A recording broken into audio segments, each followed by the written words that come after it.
Hey everyone, I just wanted to make a little video talking a little bit about some of the death that we've seen in bodybuilding and in athletics and stuff over the years.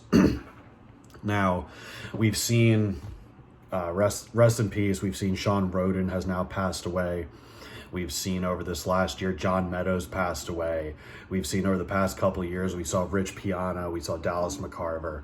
We've seen a lot of athletes in different competitive spectrums pass away in the past couple of years, and we keep sitting here and we wonder, oh why, oh why, oh why.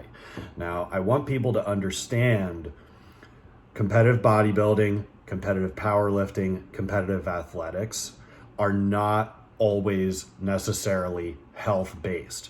This is not me saying that there are not many things that can keep you healthy in these sports.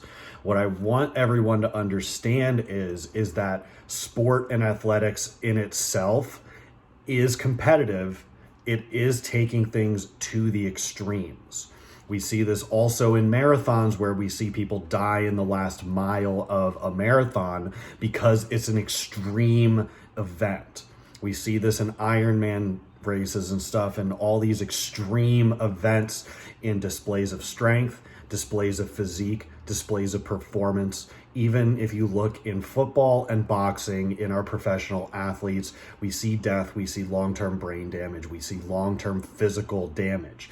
These are things that competitive athletes and competitors need to understand, one, before getting into these things, and two, they need to understand that it's something that's very recognized in the sport and across sports as well, is that a lot of us understand that this is the extremes. There is risk with competitive sport, no matter what level you're in fact competing at, and the higher that level gets, the bigger risk you are in fact taking to your body. You going from high school football to college football to semi-pro to professional leagues, your risk is increasing in injury because the level of play is significantly higher. As the level of play increases, we look in powerlifting as the weight classes go up, as the weights in fact increase and stuff as well, the risk benefit starts changing. The more weight you're physically going to load onto your structure, the larger the risk you're in fact going to take long-term health-wise in both directions. So I want everyone to understand that just because you start powerlifting doesn't mean you're going to become unhealthy. Just because you start bodybuilding doesn't mean you're going to become unhealthy. But I do want people to understand the fact that there are some extremes in athletic competition that if you're getting into it, you need to understand this is kind of how it is. There are things that can be done to mediate a lot of the secondary negative effects that you may in fact come through competition. Like we see, I've torn a bicep just doing simple training and stuff. Training holds risk. Competing holds risk.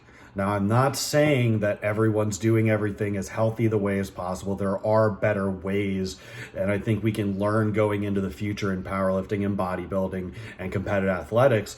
I think there are a lot of new methods and a lot of old methods that we kind of see also that we might have forgotten. Maybe we've let health got a little out of the way in base of competition. I think there's some better things we can do, but we do need to understand that there is risk that comes with it, and it's not just going to be, it's not all black and white like we see.